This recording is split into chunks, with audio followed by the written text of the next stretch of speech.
Come On Everybody, that classic 1958 rock and roll tune by Eddie Cochran.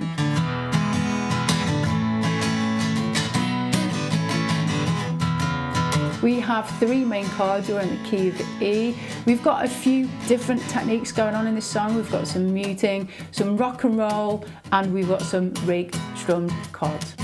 The main chords in the song are E, A, there's a B, bar chord for the most part. If you feel like you can't reach this, go for the B7. I'm breaking this song down into sections. The first part is the intro. We are playing this on the D string. In the song, it's on a bass guitar and it's a lot lower, but if you want to get a similar effect, you just got an acoustic guitar. We're going to play it on the D string from the first fret to the second fret, and it's a down, up picking, alternate picking. And we are moving from fret 1 to 2, 1, slide up to 2, so we've got down, up. We have accents on beats 1 and 3, 1 and 2 and 3 and 4 and. So dig into the string a little bit more. We play that 2 times round for the intro.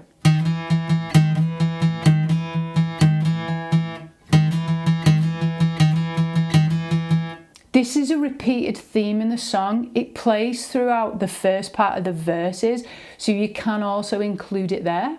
The next section we'll look at is the main chord riff.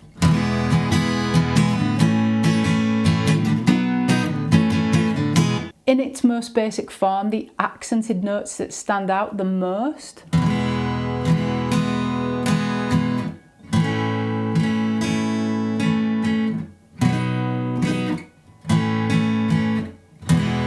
We have an E chord playing down, down, up, down.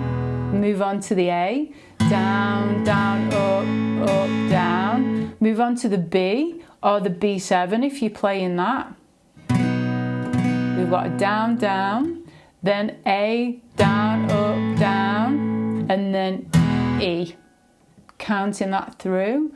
1 and 2 and 3 and 4 and 1 and 2 and 3 and 4 and 1 and 2, 3 and 4 and 1 and 2 and 3 and 4 and.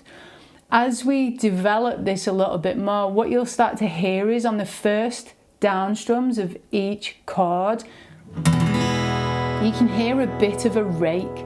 So we drag the pick across the strings.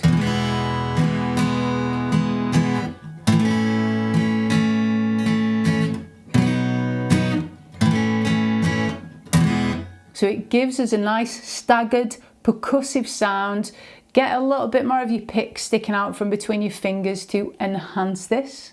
The second embellishment here is there are actually strums in between those accents. They're not as pronounced. We can hear them very quietly, and what they do is they contribute to the energy and the rhythm, but they're not the main focus. And it's the same on the A. The B and the A are as they were already.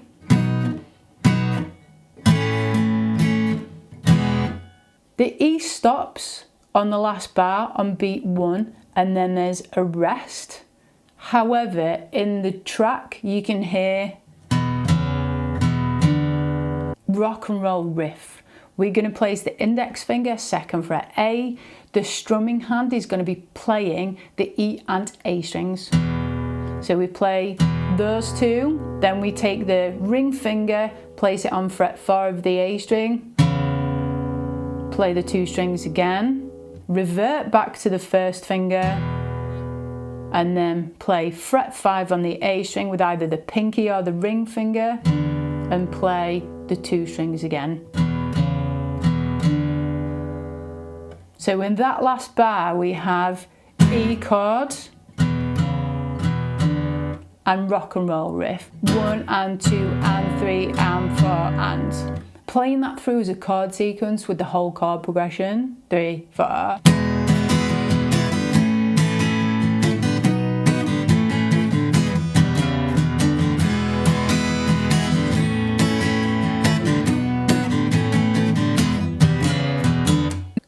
on to the verse. What we have in the recording is what we played for the intro. So we have that 1st fret to 2nd fret D string.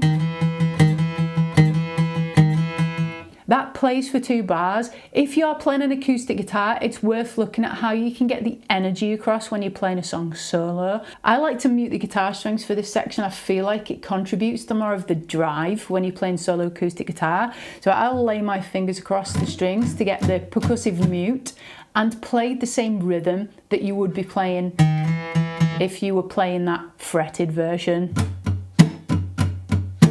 And I'll split that up between the bass and treble strings. So I'll go bass, treble, bass, down, up, 1 and 2 and 3 and 4 and 1 and 2 and 3 and 4 and. Come on everybody and let's get together tonight. Come on everybody and let's get together tonight. The next section plays an E chord on stabbed notes. Down, down, down, up, up, up, down.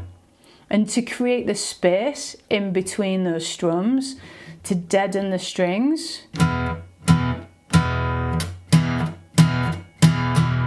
use muting techniques. So you play a chord and then rest your hand on the strings at the strumming side to help break that section up.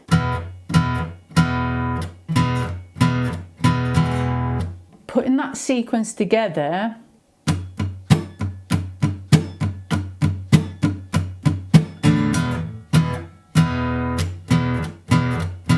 and it does that again. I'm really gonna spend it right.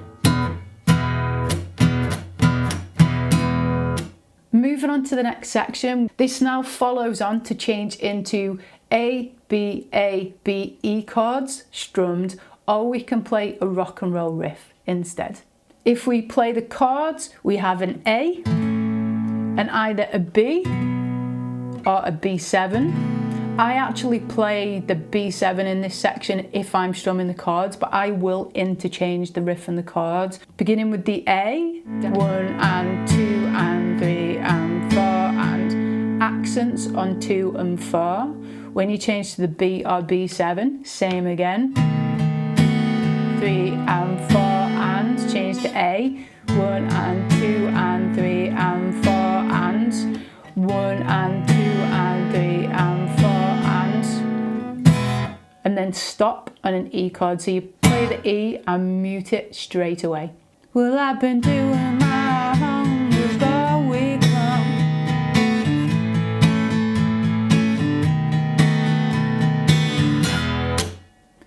Come on everybody.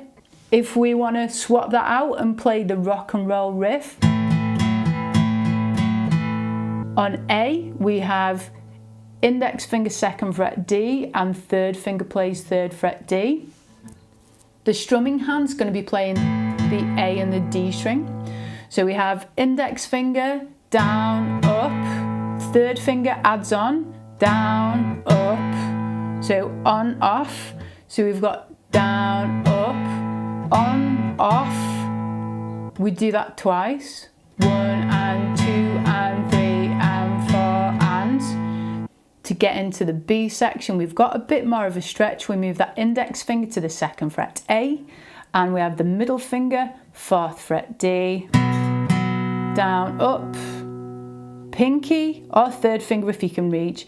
Pinky plays fret number 6 on the D string for that down, and then when it comes back up, we take that finger off.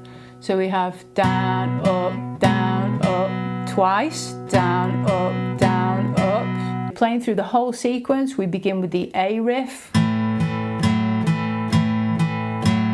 jump to the B riff,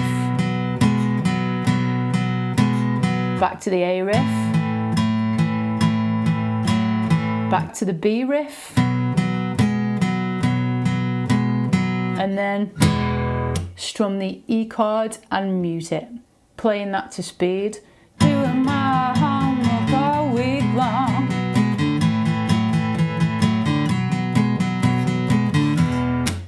We've covered all the sections we need for the song. The song structure is the intro, verse 1, verse 2, verse 3, and then the main definitive chord riff plays to the end. I'll play you through the intro and verse 1 so you can hear how that works together.